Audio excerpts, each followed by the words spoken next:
Suara kita umat Islam ini diperhatikan hanya menjelang pemilu saja. Betul ya? Ambil simpatik mereka, datang bawa gula, bawa beras, bawa duit. Nah, pilih saya. Senyum-senyum semua banyak orang di tepi jalan. Padahal dulu partainya yang menghina Islam. Padahal organisasi mereka yang membenci azan. Teman-temannya lah yang menghina Quran. Sekarang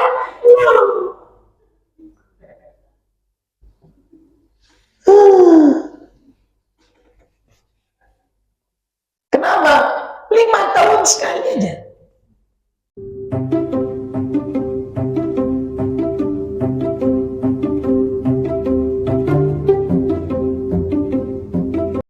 Assalamualaikum warahmatullahi wabarakatuh. Apa kabar Bapak Ibu, sehat? Alhamdulillah, asyukuru lillah, salatu wassalamu ala rasulillah, amma ba'd. Alhamdulillahilladzi hadana lihadza wa ma kunna linahtadiya laula an hadana Allah. Asyhadu an la ilaha illallah wahdahu la syarika lah wa asyhadu anna Muhammadar Rasulullah sallallahu alaihi wasallam. Subhanaka la ilma lana illa ma 'allamtana innaka antal alimul hakim. La ilaha illa ant subhanaka inna kunna minal zalimin. Wa akhal Islam rahimakumullah. Bapak Ibu atau nenek, abang kakak dan seluruh jamaah Masjid Nurul Fajar Fardu Subuh yang diberkahi, dimuliakan Allah Subhanahu wa ta'ala. Semoga derap langkah kaki, ayunan tangan, dan hadirnya kita memenuhi panggilan Allah adalah kebutuhan dan kewajiban, dan semoga bersimpuhnya kita di rumah Allah ini dalam rangka majelis ilmu, i'tikaf, dan hadirnya kita silaturahim akbar, yaitu mempererat ukhuwah, menyatukan saf-saf kita umat Islam, adalah bahagian dari mencari ridha Allah Subhanahu wa ta'ala semata, dan semoga ini menjadikan keberkahan dalam hidup kita insyaallah. Alhamdulillah, kita tentu ini menjadi semangat dan sumber kekuatan bagi umat Islam. Jangan sampai kalah. 2 pekan lalu kalau tak salah meletus gunung di Sumbar. Ada sekitar 30 orang yang meninggal. Kurang lebih lah, mengatakan 27 dan seterusnya. Mereka ini mendaki gunung, membawa peralatannya, tenda-tendanya, makan minumnya. Itu bisa berjam-jam dan berhari-hari. Mendaki lagi, terjal, sulit. Banyak juga orang mau ke sana. Kita yang ada di masjid ini kan datar, enak, dekat, bahkan dijanjikan oleh Allah tempat yang terbaik di muka bumi Allah ini masjid.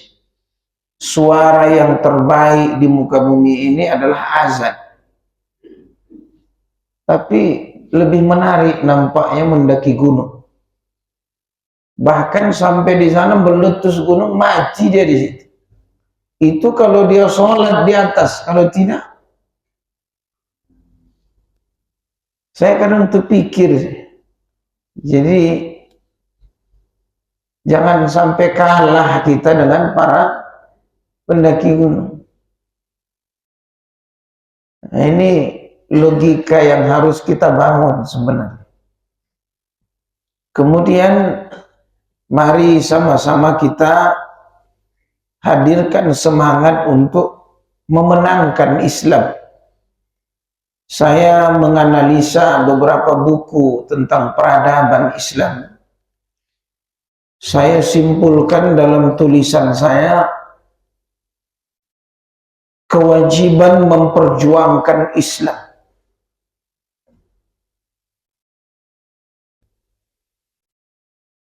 Dan saya melihat,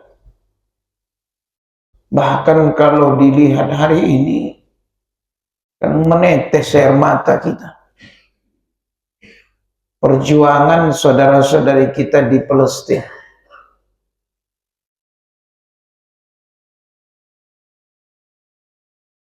Kita baru bicara pilpres, pileg. Kita baru bicara mencari sosok pemimpin.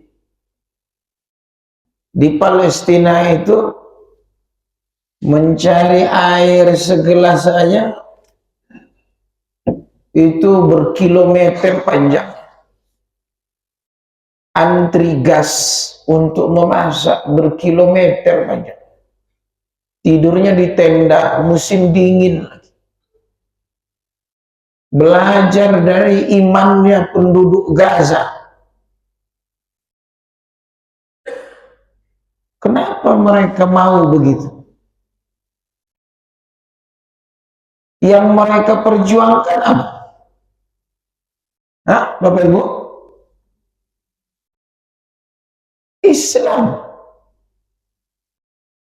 Mereka Allah takdirkan hadir di bumi para nabi. Lebarnya 12 kilometer, panjangnya itu kurang lebih 41 kilo.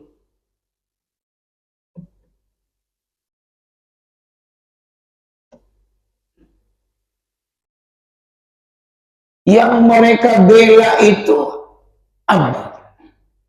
Masjid Al-Aqsa. Coba Bapak tanya, kira-kira kalau hanya untuk membunuh orang Zionis Yahudi, mau nggak rumah hancur, anak meninggal, perang berhari-hari, sudah hampir 70 hari lebih? Apa mau nggak? Mungkin nggak mau. Tapi karena yang dibela ini kehormatan Islam.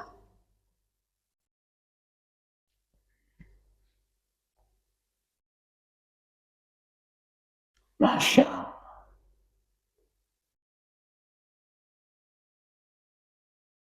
Baik, sebelum nanti ke sana, saya akan sampaikan apa yang saya tulis, apa yang saya baca, apa yang saya lihat.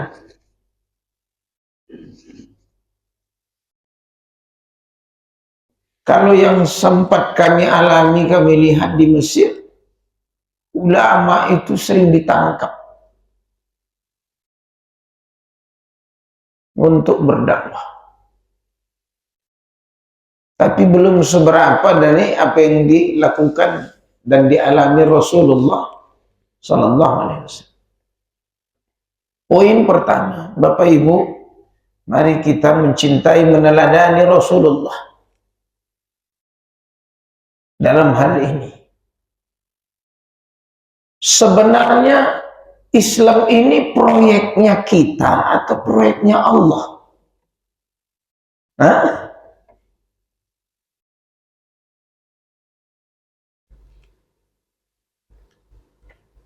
Jadi saya berpikir begini, dengan kita atau tanpa kita, Islam ini pasti menang, betul nggak?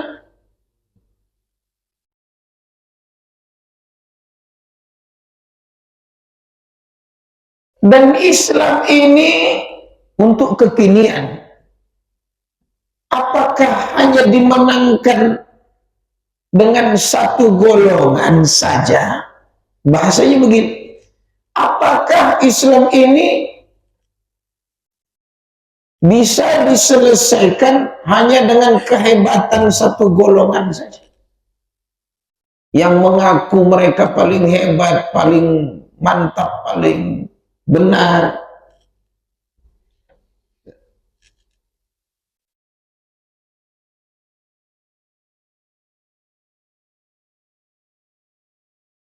Saya akan sampaikan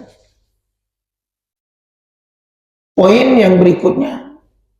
Artinya kalau Islam ini proyeknya Allah, pimpronnya Allah. Ada kontraktor di sini. Kalau perusahaan, pimpronnya siapa? Ownernya, ya biasanya begitu, mereka. Kalau Islam, pimpronnya siapa? Allah. Ini proyek Allah, Islam ini. Bukan proyek kita.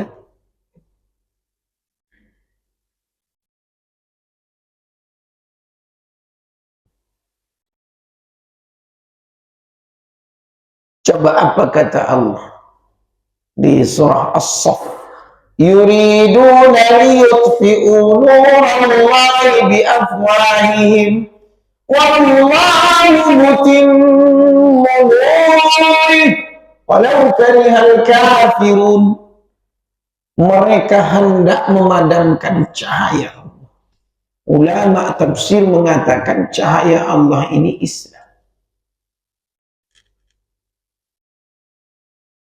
Allah sempurnakan cahaya itu. Sekalipun orang-orang kafir membenci.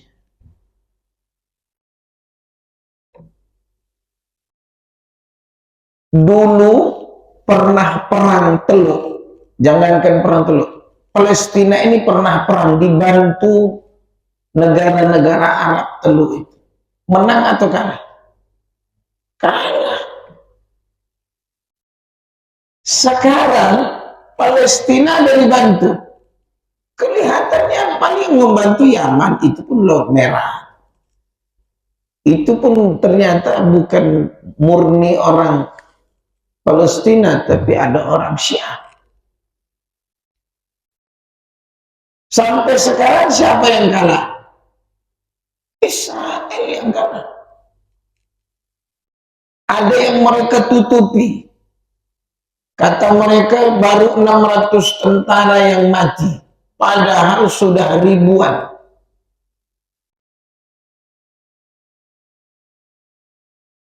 Coba.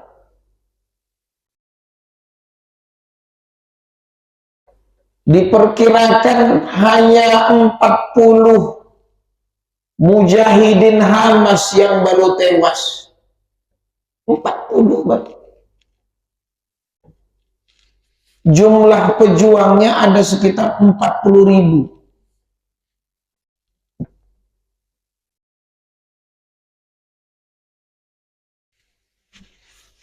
Perhatikan. Jadi Islam ini bukan proyek kita.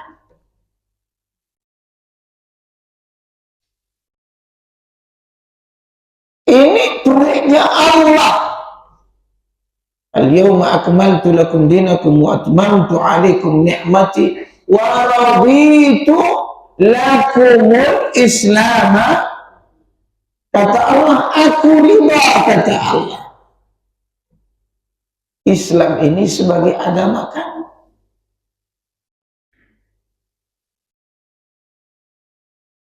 Pertanyaannya, bagaimana kita menghadirkan sumbangsih?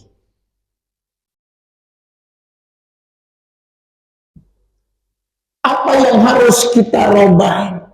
Nah, ini nanti akan saya. Baik. Jadikanlah Islam ini sebagai prinsip supaya kita punya mauqif. Tahu arti mauqif, Pak, Bu? Pendirian.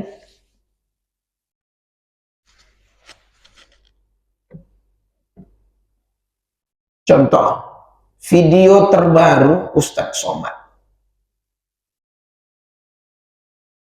Apa yang tergambar di benak kita? Antara ulama sama umaro itu harusnya memang umaro lah yang mendatangi ulama. Betul ya? Prinsip Islam, ulama mendatangi umaro atau umaro mendatangi ulama? Tidak boleh dalam sejarah Islam ulama menjilat kepada pemerintah. Tidak boleh. Itu aib. Kata Nabi dalam hadis, iftutin, menjadi fitnah. Berdekat-dekat masuk ke sangkar pemerintahan ini, itu terfitnah.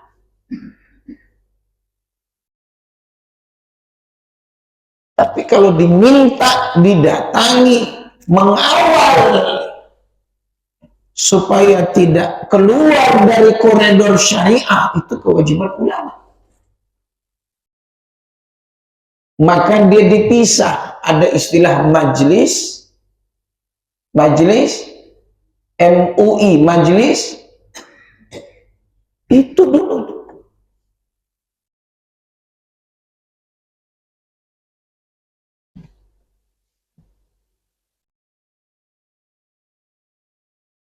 Jadi jadikan Islam ini sebagai prinsip.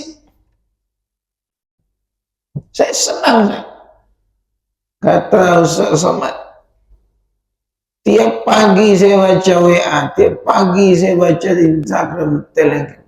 Kemana kita ini, Ustaz? Ada prinsip. Sekarang ditunjukkan saya di sini.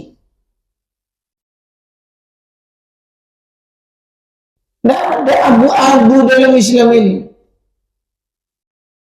Ini prinsip. Yang kedua, sebagai hukum, Islam ini dijadikan sebagai hukum. Ini kewajiban kita. Selain sebagai prinsip, Islam ini harus jadi hukum. Landasan pengambilan hukum. Ini mohon maaf. Saya sering sekali mengisi khutbah nikah, pesta nikah. Mohon maaf sekali. Jangan tersinggung. Saya bukan menyinggung, walaupun sedikit menyindir. Muslim di acara menikah, acara pesta, banyak agenda-agenda itu bukan Muslim. Saya tengok, pernah saya hadir di Hotel Premier, khutbah nikah di Hotel Pangeran, di Hotel Mona, di hotel ini, Hotel Merdeka. Sekarang emak-emak, kakak-kakak berjilbab, baju kebaya, berkilat cantik. Rata-rata tempat pernikahan itu tempat joget. Divideokan, ting ting ting ting ting ting. Luar biasa. Itu kalau ditengok sama anaknya gimana? Emakku berjoget. Ayah, emak, kakak.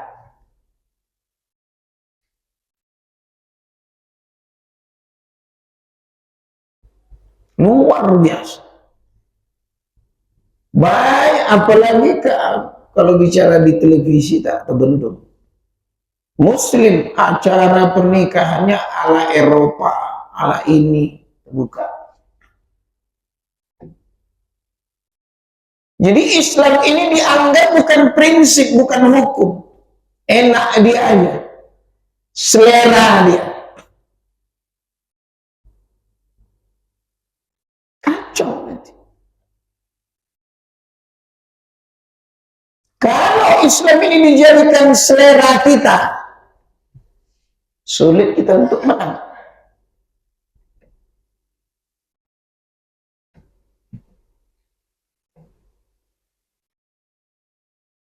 Yang ketiga, Islam ini sebagai kebutuhan darurat.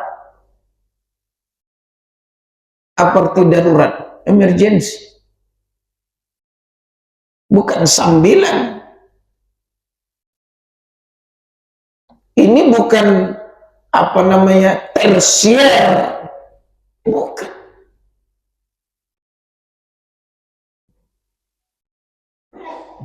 Ini bagian dari kebutuhan-kebutuhan pokok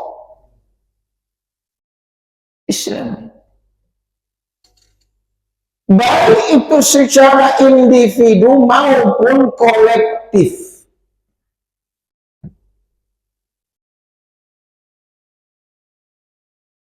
Dan Allah mencintai supaya kita berjamaah.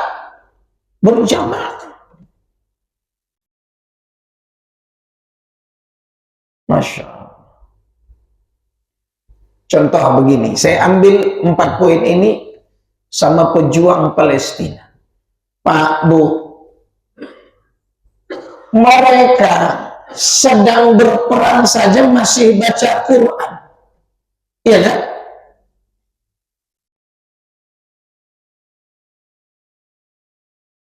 Mereka kelaparan, dibuatlah dapur umum sama Abdullah Onim. Yang orang Indonesia menikah sama orang Palestina. Ada mereka berebut. Ada, Pak. Malah ada bantuan, saling memberi sedekah. Saling memberi sedekah. Kita pembagian BLT, bansos saja berkelahi bunuh-bunuhan. Udah kaya dapat juga.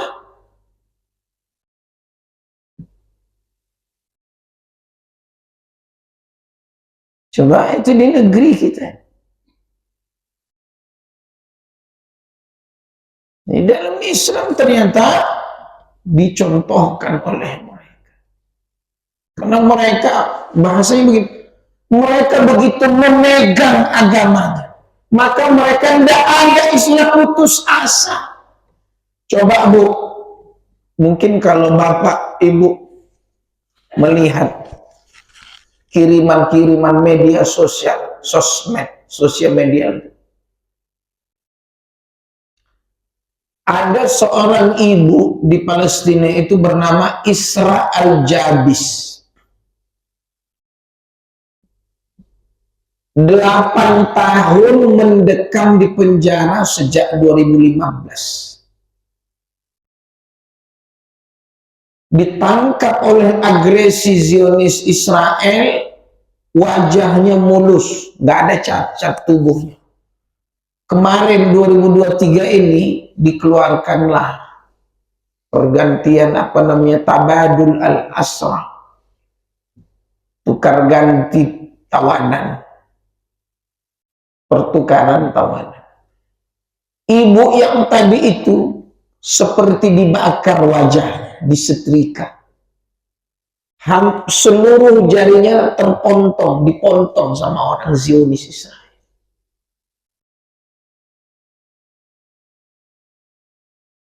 Tapi apa kata dia? Boleh hilang cacat, tapi agama jangan pula hilang, luntur. Kita, maaf ya Bapak Ibu, kami aja heboh, Ustadz Azhar, Ustadz di Indonesia ini. Baru dapat jabatan aja. Apa nih? Yang dibela tidaklah partai Islam.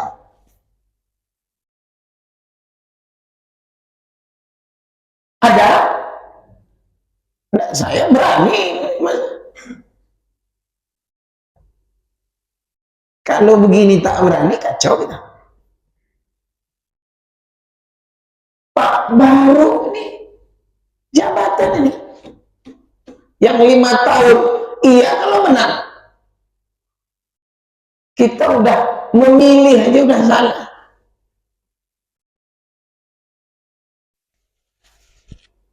Yang debat kemarin itu istilah ordal, orang dalam.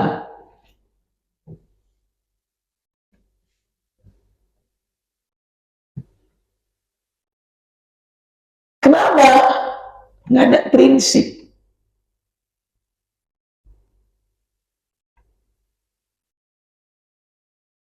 Baik.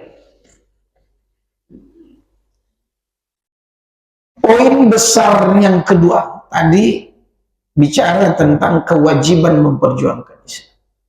Poin besar yang kedua, kita harus mengetahui jalan memperjuangkannya. Kalau salah jalan, tergelincir. Salah jalan, sesat. Salah jalan, tak sampai.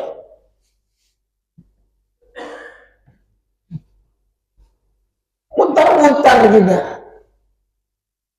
Orang melihat yang mutar-mutar kebingungan, menanya tak mau, habis bensin. Misal kita ikut map, saya mau ke Nurul Pajak. Kadang map ini kalau kita tak pandai, muter-muter. Dibawanya ke Marsan, dibawanya lewat jalan Areng ke atas. Sampai juga, tapi bisa jadi lama nih. Padahal ada yang singkat.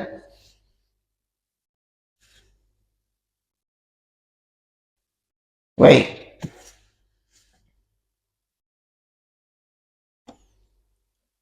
Apa poinnya?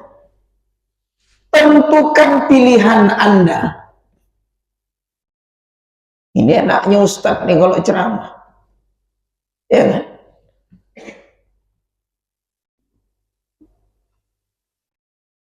Tentukan pilihan Anda.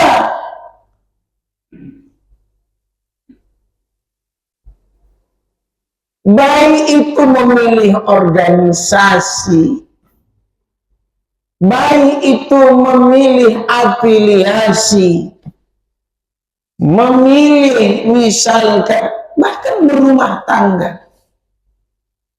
Nah disuruh pilihlah wanita yang agamanya, bukan hanya sekedar kaya, cantik, keturunannya bangsawan. Nah, Pak, Bu, kalau disuruh milih suami, milih istri aja agama, gimana milih pemimpin? Hah?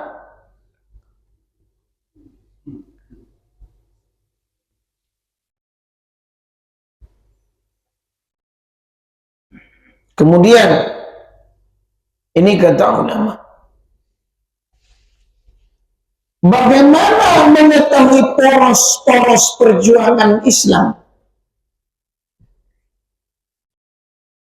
Satu, kejelasan tujuan. A, B, C, D, E, F, seterusnya. Coba berpikir sejenak. Tujuannya apa? Ini mengetahui standar poros perjuangan Islam. Ibu mau menyekolahkan anak, pasti ibu baca dulu flyer sekolah ini. Apa namanya? Brosur, survei, nanya program, betul ya? Hah? Bagaimana kalau kepemimpinan Islam?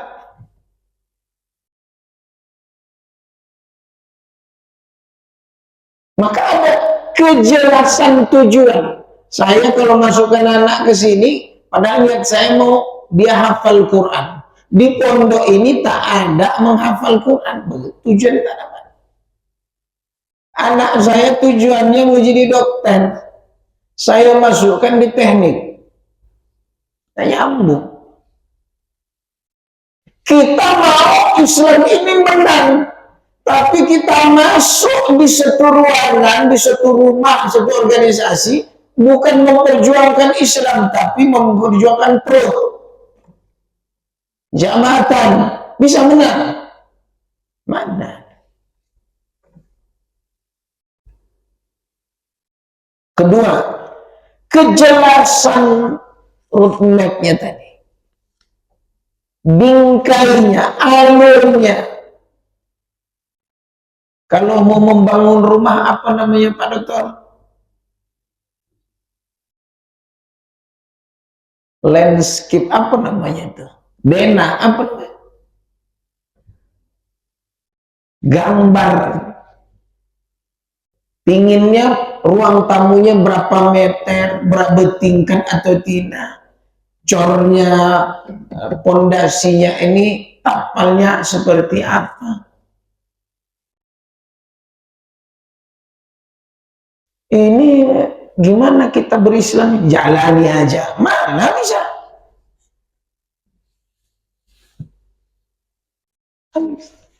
Coba Nabi punya map. Berapa tahun berdakwah di Mekah? Berapa tahun dakwah di Madinah?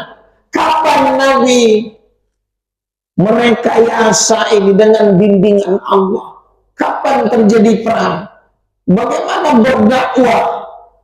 Di mana? Kemana? Bersama siapa? Kapan turun ayat-ayat ini? Apa kejadiannya? Allah saja punya rencana. Apalagi kita.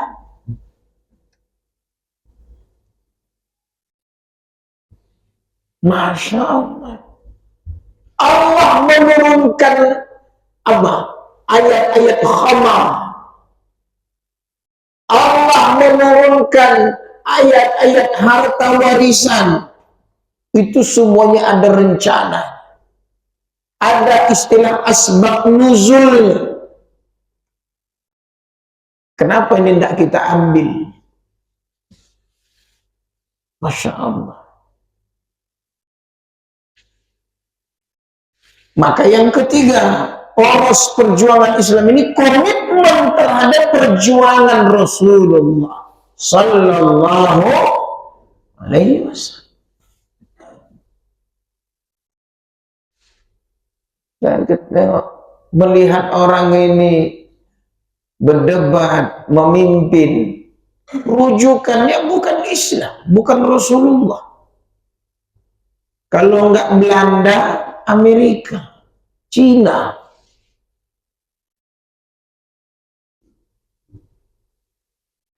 Gaya kapitalis, gaya sosialis, liberal.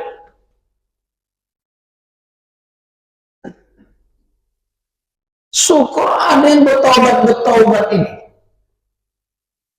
Nah, saya tak mungkin lah saya bongkar, tak enak di sini. Sudah berapa tahun orang Islam Indonesia ini menderita? Sudah banyak kecewa. Jangan sampai 2 bulan menjelang pilpres ini semuanya lupa dengan kekejaman, kepahitan umat Islam. Baru di debat. Sedih.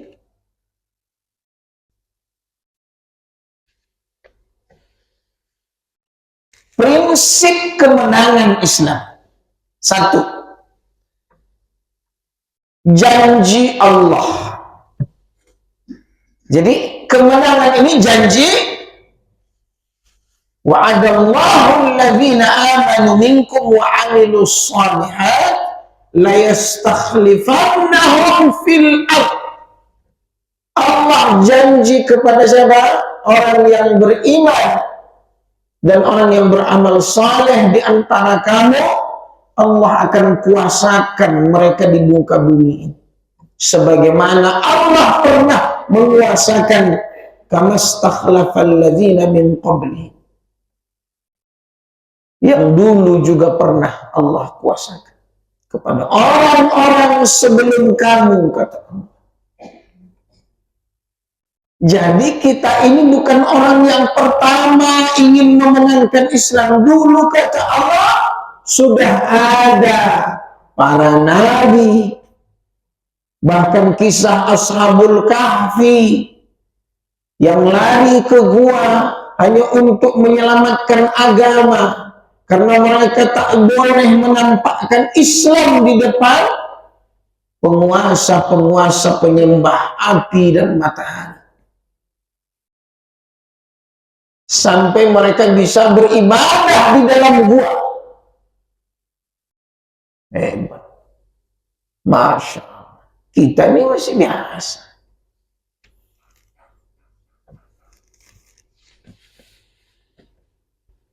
Prinsip yang pertama,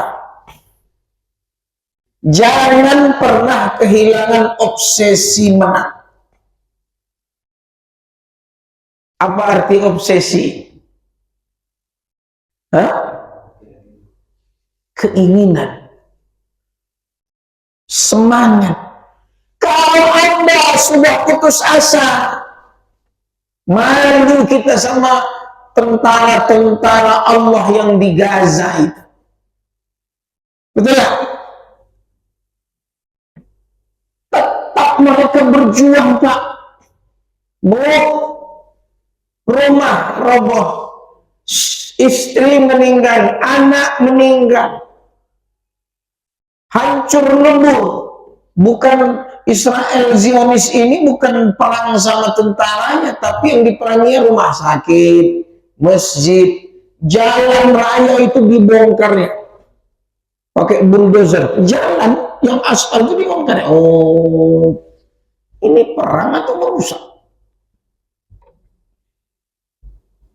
Yang dicarinya anak-anak kecil, rumah penduduk.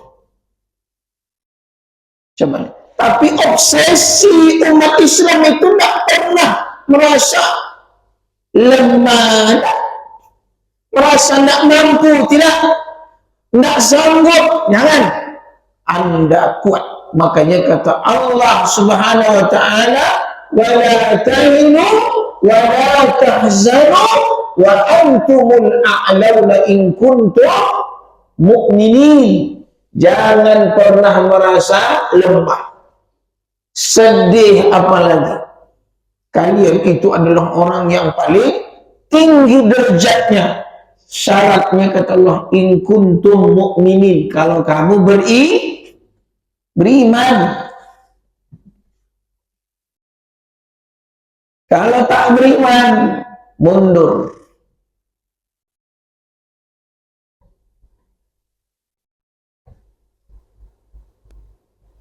Nada iman.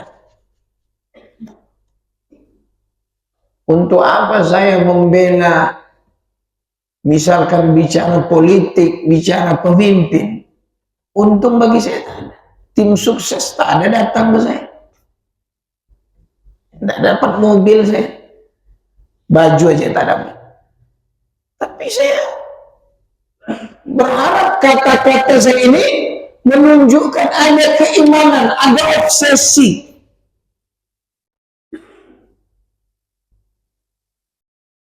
Maka kita berharap seluruh umat Islam, kata ulama, jangan pernah kehilangan obsesi.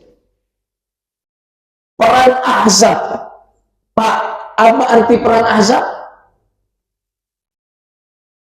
Perang Khandaq. Apa perang Khandaq? Perang Tarid.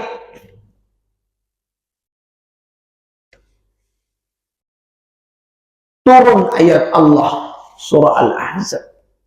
Wa izzaghatil absar wa balaghatil qulubul hanajir wa tazunnuna billahi adh-dhunun hunalika ibtuliyal mu'minun wa zulzilu zilzalan shadida.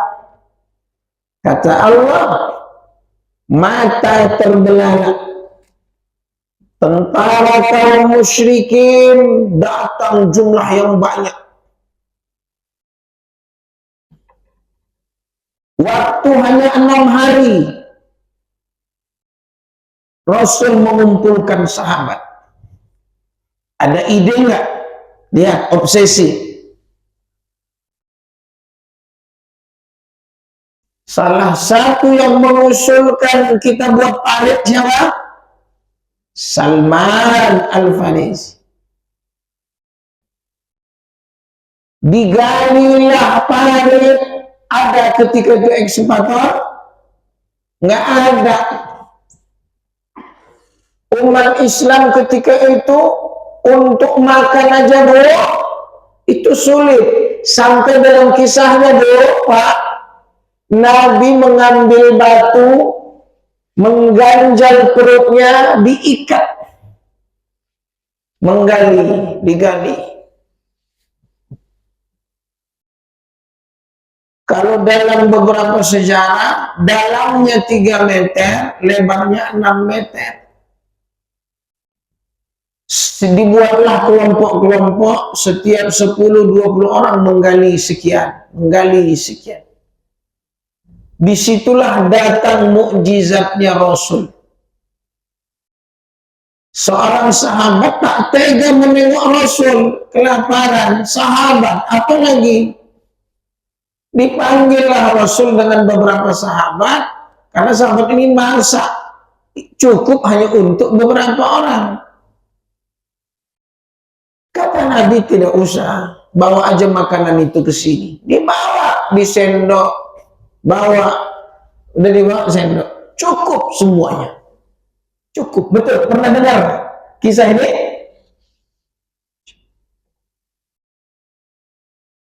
Kira-kira kalau pasrah gimana? Lumat. Tapi Nabi punya obsesi, gali, kata sahabat, gali. Ayo kerjakan. Kira-kira Pak, mencalonkan atau tidak mencalonkan kita di presiden, di mana posisi-posisi strategis ini? Kira-kira Islam ini mati atau tidak? Tidak. Cuman kitanya yang rugi. Anda tidak punya sejarah dalam hidupmu membela agama ini. Saya ulangi, dengan kita atau tanpa kita, Islam ini menang atau kalah? Pasti menang.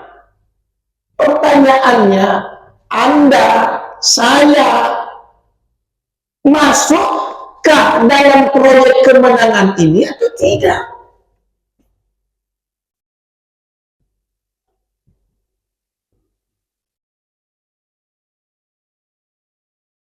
Nanti kalau nggak sesuai ceramah saya ini, boleh habis ini kita berdebat.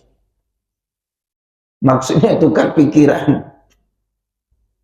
Pak Bu, ini terutama ibu-ibu kita nih. Hari ini anak-anak kita ini harus tahu ini. Kalau cuma kuliah doang, kalau cuma sekolah saja, kerja saja, apa bedanya kita yang di kandang? Mereka bisa nggak sekolah, makan, cari rumput.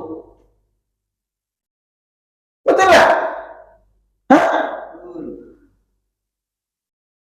Mereka aja nggak sekolah bisa makan, gemuk-gemuk lagi. Kita udah kerja, udah ini kurus.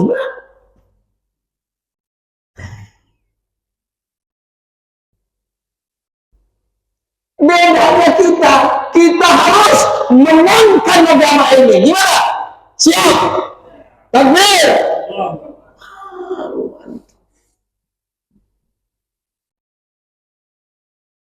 Ada seorang ibu di Palestina itu. Begini, jangan di sini. Berjuang. Bela Islam ini. Nanti kita ketemunya di surga.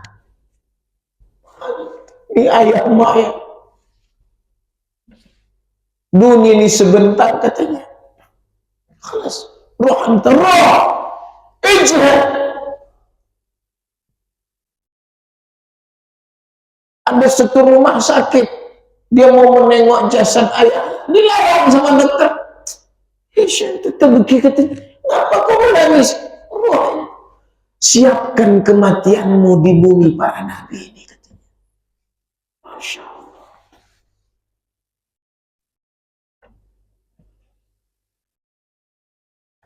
Masya Allah.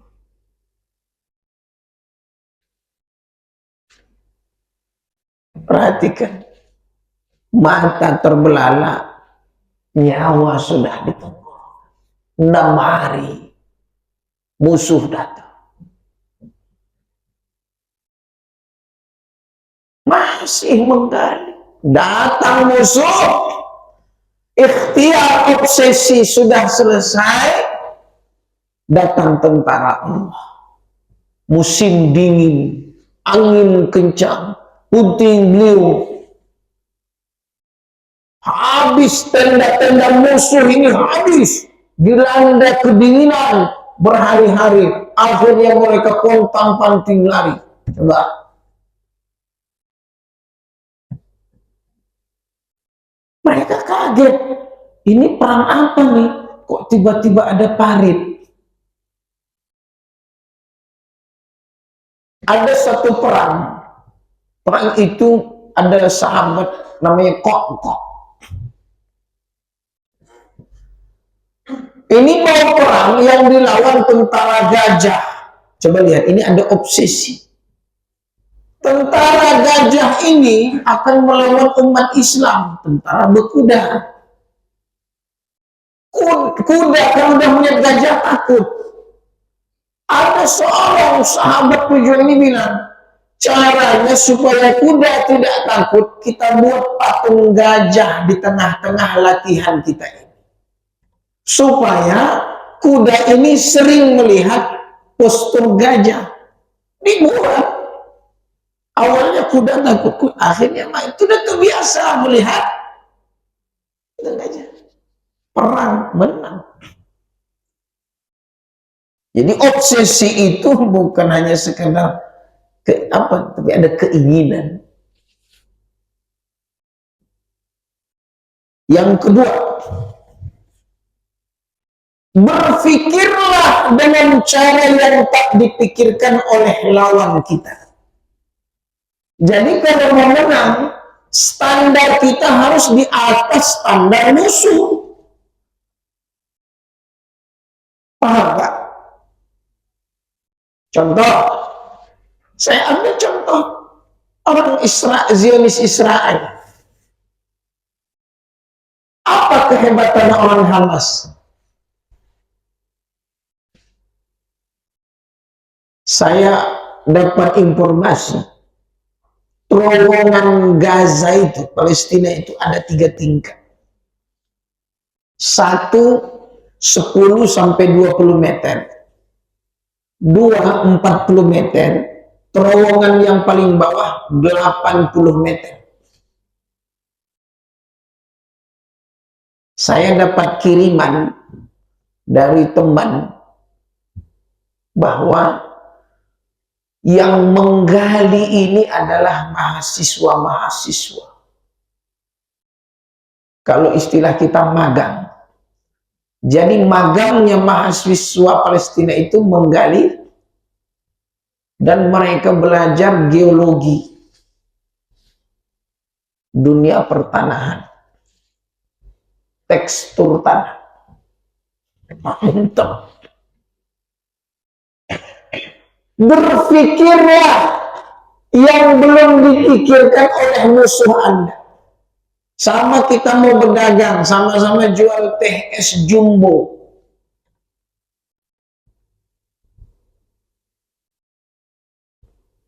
Kalau Anda tidak berpikir berbeda yang dipikirkan rekan-rekan Anda nggak akan laku. Betul nggak, Bu? Sama-sama jual ikan bakar, sama-sama jual bakso, bubur ayam, sama-sama jual online. Tapi kalau Anda tidak berpikir jauh, lebih jauh dibanding rekan-rekan Anda tertinggal. Begitu juga Islam ini. Di debat saja, kalau Anda tidak berpikir lebih dari lawan-lawan Anda akan kena bully, Anda akan kalah, apalagi membawa nama itu. Kita ini timnas, pemain sepak bola misalkan, membawa nama Islam. Bukan hanya nomor sama nomor punggung, nama sama nomor punggung, bukan. Tapi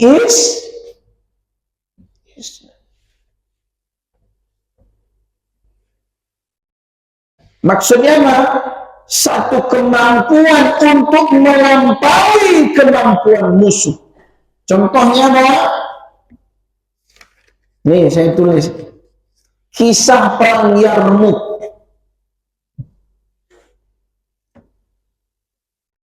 Itu pasukan musuh itu udah macam ulat. Banyak.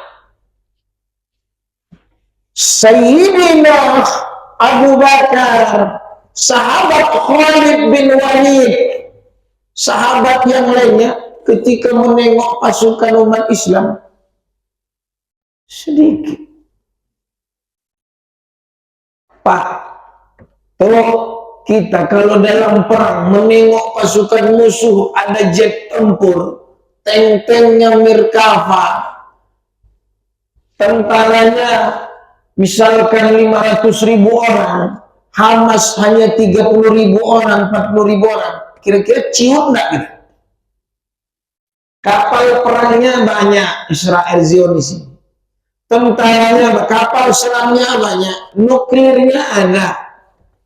Kira-kira gimana? Hah? Coba lihat perang Yarmuk. Berkuda dia melihat pasukannya. Apa dia bilang?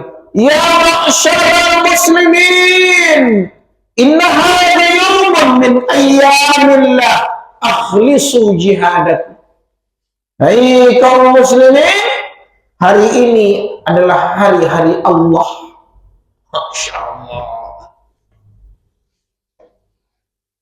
Komandan, dia harus punya semangat melebihi semangat anggotanya. Ucapannya dia bilang, hari ini hari-hari Allah.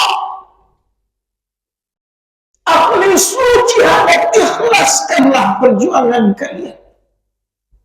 Tenang, semua tenang. Apa kata Khalid? Daripada kalian sibuk menghitung jumlah musuh, lebih baik kalian sibuk memenggal kepala mereka. Urusan menang kalah nanti. Apa maksudnya? Supaya mereka tidak kalah mental dengan jumlahnya. Satu berdagang di ruko, satu lagi di tepi jalan. Saya tengok banyak kok yang dijual di tepi jalan tuh rame juga.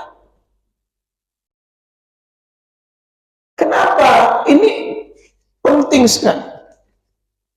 Berpikirlah dengan cara melampaui cara berpikirnya musuh. Sama kami yang ceramah-ceramah. Kalau berpikirnya, ya, assalamualaikum warahmatullahi, alhamdulillah, boleh juga. Tapi saya pun tak mau saya ceramah lagi, tidur semua, ulang lagi. Ini sengaja saya menjerit-jerit ini, karena cuaca AC, karpet, Entah-entah habis ini ada pula sarapan. Otaknya, pikirannya, ini enak nggak nih sarapannya? Lama kali ceramah nih. Tapi bagi kami tidak. Apa kira-kira semangat yang bisa kami hadirkan supaya ayah maknya bilang ke anaknya, ke cucunya, bela Islam? Itu maksudnya. Kondisi udah begini, ceritanya masih cerita wudhu. Kacau kita. Umat Islam udah porak-porandakan, cerita kita masih cerita toharoh.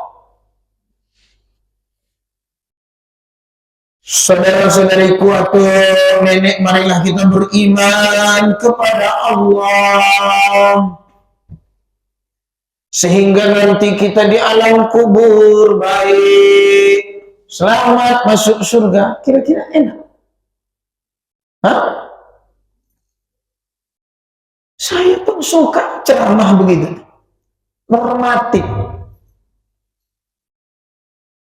Cuman bagi waktu ini, kalau begini saya pun tahu. Jangan-jangan yang sering ke masjid ini dianggap tak beriman, katanya. Marilah kita ramaikan masjid ini. Padahal itu yang ramai dari dulu dari masjid.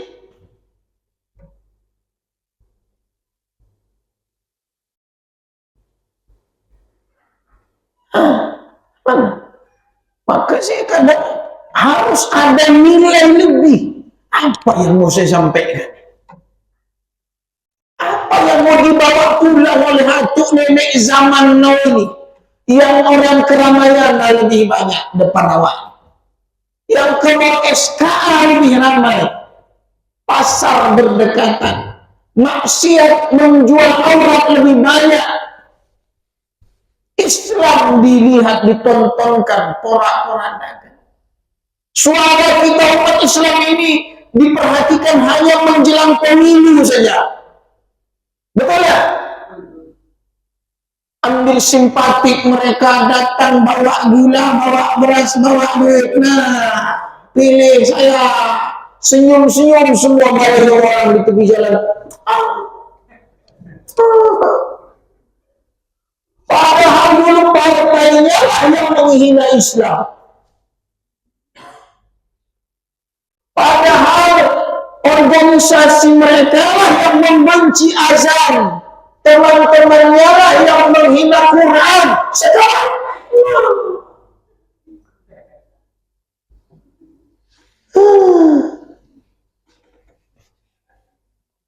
kenapa?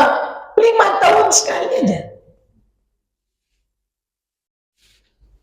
Ibu-ibu ini pun suka. Apa yang kurang? Rebana, kasih rebana. Sajadah, Quran.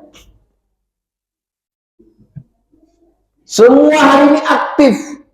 Semua hari. Masalah anak muda ngumpul.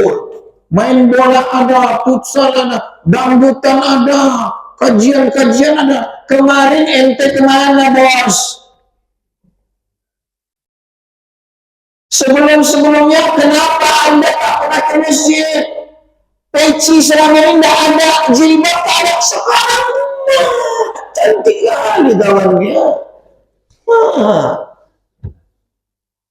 Solehah, mukminah.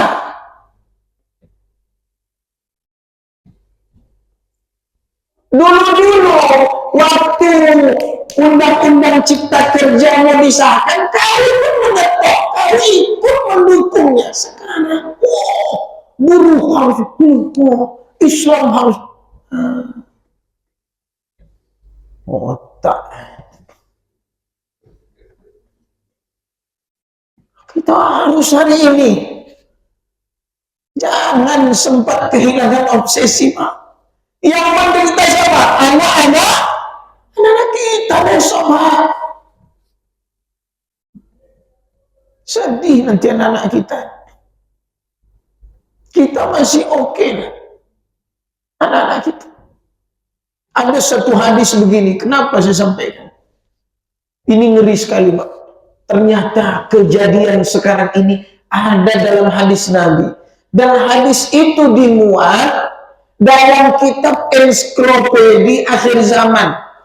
Hadisnya kata Nabi, ya Rasul, kapan kami ketika itu sulit mengajak orang baik dan sulit mencegah dari kemungkaran? 3 kata Nabi. Ini pernah saya sampaikan di beberapa kajian.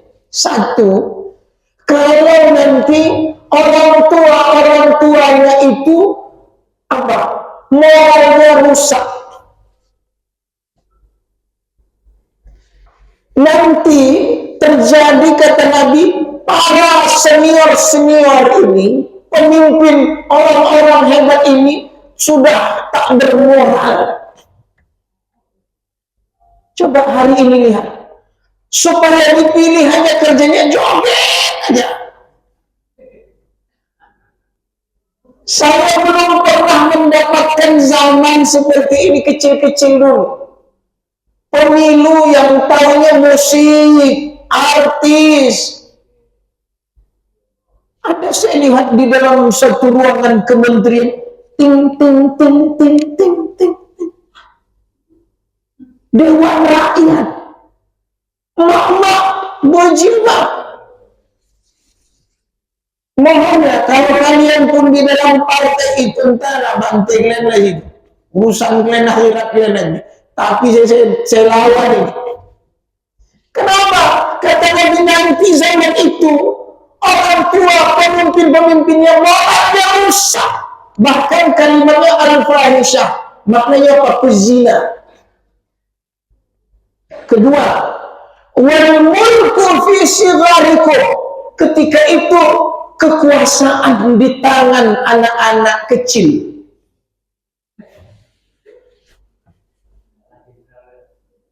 Ada hadis yang lain, ngeri lagi. Tadi malam saya buka hadisnya.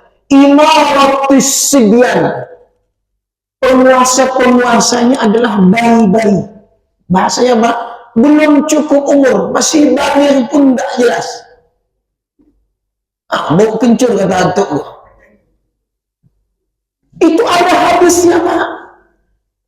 Yang ketiga, kata Nabi, selain moral rusak di orang tuanya, di pemimpinnya, kekuasaan di tangan anak-anak kecil, wal ilmu fi rusalikum.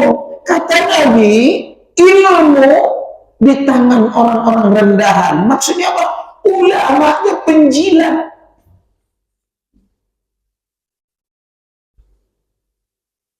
Terhina, ngasih hukum sembarangan, memberikan fatwa sembarangan, berpihak kepada kebatilan. Itu maksudnya. Kenapa?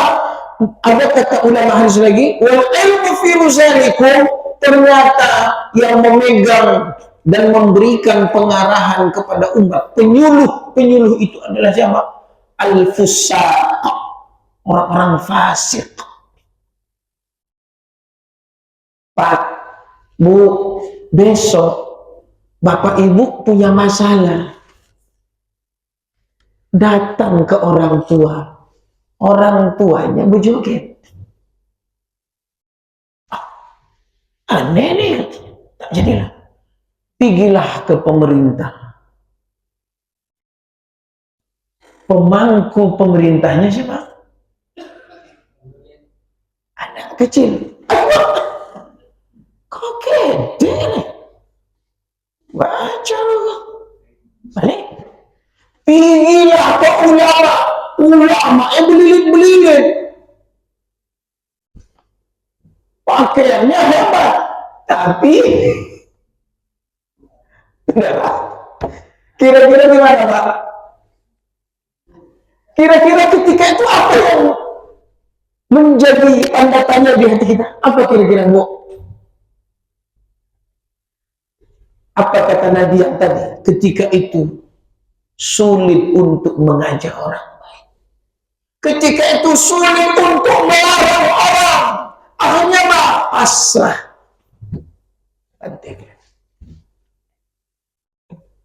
Pusing. Edan, zaman edan. Ada itu sekarang nih. Sekarang ini begitu. Nengok ulah orang tuanya edan, nengok pemimpinnya.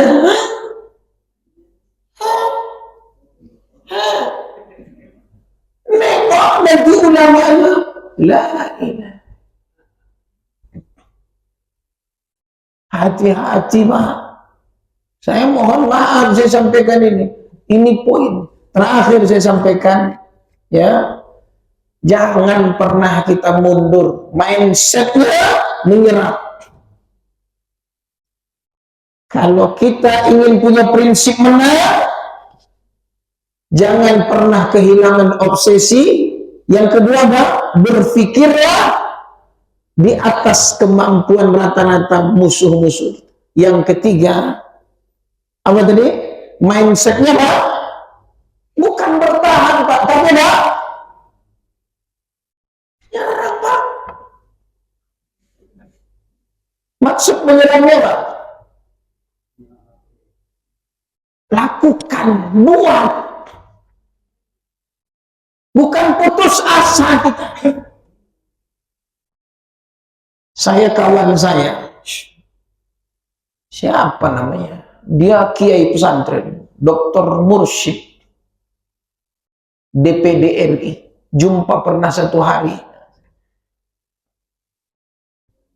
Muhammad Mursyid. Muhammad. Ini bukan mau mengkampanyekan dia, tidak. Saya mau nanya, Ustaz, berapa habis? Kenapa mau mencalon? Satu TPS itu biaya saksinya 200.000 sampai 300.000. Normal kalau menyuruh orang 9 miliar. Tapi dia coba, kata dia, membangun murid-murid dia, wali santri, teman-teman dia ingin. Kalian coba lihat suara saya nanti, jaga. Saya tak punya uang. Menangis. Artinya pun kalau menang takdir Allah. Itu umat Islam. Gimana, Pak? Tapi kalau duduk besok dia habis proyek sadar. Ya, jadi mindset kita lakukan, Pak, untuk agama ini. Apa yang bisa kita lakukan? Begitulah tentara Gaza itu. Oh, sholat juga, tahajud juga, baca Quran juga, duha, hafiz Quran, tapi mereka masih mau menolong agama. Masuk Islam orang di Eropa, gara-gara mereka perang itu, yang masuk Islam gimana? Laku Al-Quran di Eropa, hampir 10.000 Al-Quran, kata mereka itu, banyak masuk Islam, banyak yang mempelajari Al-Quran. Dakwah, Masya Allah. Nah, ini tantangan kita ke depan, supaya anak cucu kita adalah hafal Quran juga, pembela Islam juga, tapi mereka juga meneladani Rasulullah. Ini saja, wallahu a'lam bishawab. Astaghfirullahaladzim. Assalamualaikum warahmatullahi wabarakatuh.